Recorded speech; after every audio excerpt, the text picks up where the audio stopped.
Let's make cheesy macaroni. My cheesy simple macaroni. Cheese lang po at corned beef yan. Kasi low budget tayo. Wala tayong work ngayon.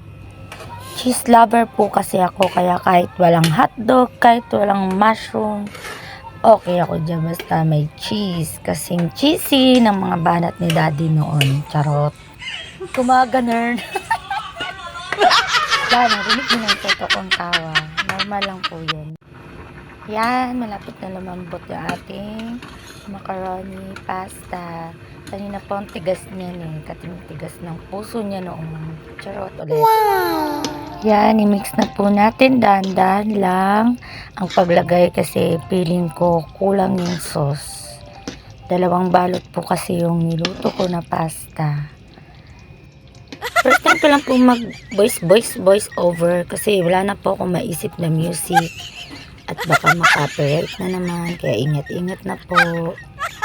Kaya pakinggan nyo na lang po yung boses ko na ewan. No choice po kayo. Kaya na malapit na tayong kumain, guys. So cheesy. Hindi ko siya tinamisan ngayon kasi nag-crave ako sa medyo maasim-asim na pasta. And I love it. Kain po!